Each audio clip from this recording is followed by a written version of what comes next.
Doctor B R Ambedkar ಅವರಿಗೆ, doctor B R Ambedkar ಅವರಿಗೆ, doctor B R Ambedkar ಅವರಿಗೆ, ಸಂವಿಧಾನ ಶಿಲ್ಪಿ ಅಂಬೇಡ್ಕರ್ ಅವರಿಗೆ, ಸಂವಿಧಾನ ಶಿಲ್ಪಿ ಅಂಬೇಡ್ಕರ್ ಅವರಿಗೆ ಜೈ ಜೈ ಜೈ ಜೈ ಜೈ ಬೇ, ಜೈ ಜೈ ಜೈ ಜೈ ಜೈ ಬೇ, ಜೈ ಜೈ ಜೈ ಜೈ ಬೇ.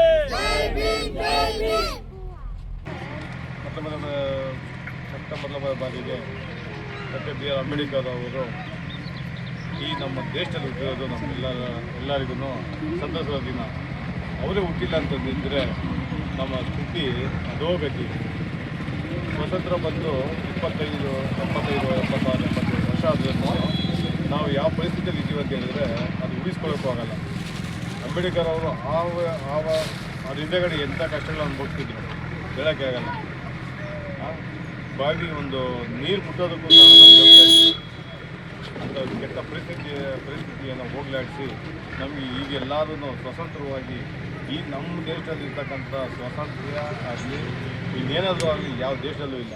ಪ್ರತಿಯೊಬ್ಬರಿಗೂ ಅಷ್ಟೇ ಇದ್ದಾಗ ಎಷ್ಟು ಕಾನೂನು ಇದೆ ಅಂತ ಹೇಳಿದ್ರೆ ಅಷ್ಟು ಒಬ್ಬ ಮನುಷ್ಯನಿಗೆ ಈ ದೇಶದಲ್ಲಿ ಬದುಕೋದಕ್ಕೋಸ್ಕರ ಏನೆಲ್ಲ ಯಾವ ರೀತಿ ಅವ್ನು ಇಂಡಿಪೆಂಡೆಂಟಾಗಿ ಬದುಕೋದಕ್ಕೋಸ್ಕರ ಏನೆಲ್ಲ ಇದೆ ಅದನ್ನು ಕಲ್ಪಿಸಿಕೊಂಡ ಮಹಾನ್ ನಾಯಕ ಅಂಥವರು ನಮ್ಮ ದೇಶದಲ್ಲಿ. ಆಮೇಲೆ ಈಗ ಬರ್ತಾ ನಿಜವಾಗಿ ಹೇಳ್ತೀನಿ ಕೇಳಿ, ಅಂಬೇಡ್ಕರ್ ಜಯಂತಿನ ಅತ್ಯಂತ ವಿಜೃಂಭಣೆಯಾಗಿ ಎಲ್ಲ ಕಡೆಯೂ ಎಲ್ಲರೂ ತುಂಬ ಚೆನ್ನಾಗಿ ಆಚರಣೆ ಮಾಡ್ಕೊಂಡು ಬರ್ತಾ ಇದ್ದಾರೆ. ಅದು ಉಳಿಸ್ಕೊಂಡು ಹೋಗಬೇಕು. ಅವ್ರು ಇರೋವರೆಗೂ ಈ ದೇಶ ಅವ್ರು ಯಾವಾಗ ಈ ನಮ್ಮ ಅಂಬೇಡ್ಕರ್ನ ಮರಿತೀವೋ ಆವತ್ತು ಈ ದೇಶ ಸರ್ವನಾಶ ಅಂತ ಹೇಳೋದಕ್ಕೆ ನಾನು ಈ ಸಲ ಇಷ್ಟಪಡ್ತೀನಿ. ಡಾಕ್ಟರ್ ಬಿ ಆರ್ ಅಂಬೇಡ್ಕರ್ ಅವರಿಗೆ, ಡಾಕ್ಟರ್ ಬಿ ಆರ್ ಅಂಬೇಡ್ಕರ್ ಅವರಿಗೆ.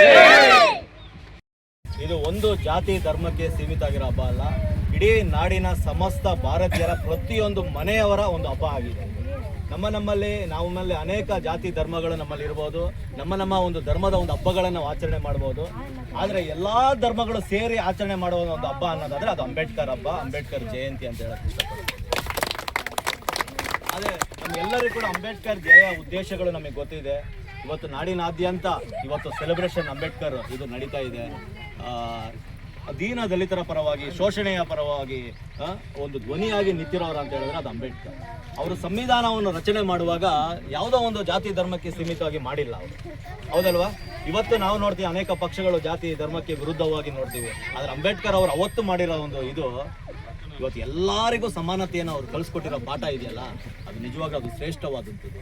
ಅದೇ ರೀತಿ ನಾವು ನೋಡೋದಾದ್ರೆ ಇವತ್ತು ಈ ಒಂದು ಗ್ರಾಮ, ಈ ಒಂದು ರಾಜರಾಜೇಶ್ವರಿ ನಗರ ಪರಿಸ್ಥಿತಿಗಳು ನಮ್ಮೆಲ್ಲರಿಗೂ ಕೂಡ ಗೊತ್ತಿದೆ. ನಾವೆಲ್ಲರೂ ಕಳೆದ ಬಾರಿ ಏನೆಲ್ಲ ಘಟನೆಗಳಾಗಿದೆ, ಯಾವ ರೀತಿ ಡೆಮೊಲಿಷನ್ ಎಲ್ಲ ಬಂದಿದೆ ಅಂತ ನಾವು ನೋಡೋದು.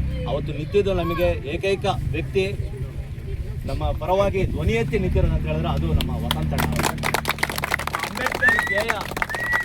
ಅಂಬೇಡ್ಕರ್ ಧ್ಯೇಯ ಉದ್ದೇಶಗಳು, ಅವರ ಒಂದು ಏನು ಕಾರ್ಯಗಳು ಇದೆಯೋ ಅದು ನಿಜವಾಗಿ ಕೂಡ ಇವತ್ತು ಅವರ ಜೀವಿತದಲ್ಲಿ ಬರೀ ಮಾತುಗಳಲ್ಲ, ಅವರ ಜೀವಿತ ಅಳವಡಿಸಿ ಧ್ವನಿಯಾಗಿ ನಿಂತು ಜನರ ಪರವಾಗಿ ಧ್ವನಿ ಎತ್ತಿ ನಿಂತು ಅವತ್ತು ಸುರೇಶಣ್ಣರವರ ಮನೆ ಕರ್ಕೊಂಡೋಗಿ ನಮ್ಮೆಲ್ಲರ ಪರವಾಗಿ ಮಾತನಾಡಿ ಇವತ್ತು ಒಂದು ನ್ಯಾಯ ಒದಗಿಸ್ಕೊಟ್ಟು ಇವತ್ತು ತನಕ ನಮಗೆ ಒಂದು ನಡೆಸ್ತಾ ಇದ್ದಾರೆ ಅಂತ ಹೇಳಿದ್ರೆ ಅದು ಅಂಬೇಡ್ಕರ್ ಸಿದ್ಧಾಂತನ ಒತ್ಕೊಂಡು ಹೋಗಿರೋ ಒಂದು ಏಕೈಕ ವ್ಯಕ್ತಿ, ಎರಡನೇ ಅಂಬೇಡ್ಕರ್ ಅಂತ ಹೇಳಕ್ ನಾನು ಬಯಸ್ತಾ ಇದ್ದೀನಿ. ಅದು ನಮ್ಮ ವಸಂತ.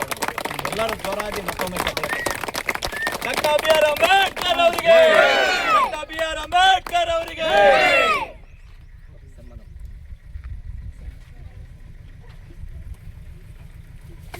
ವಸಂತಣ್ಣ ಅವರಿಗೆ, ವಸಂತಣ್ಣ ಅವರಿಗೆ, ವಸಂತಣ್ಣ ಅವರಿಗೆ.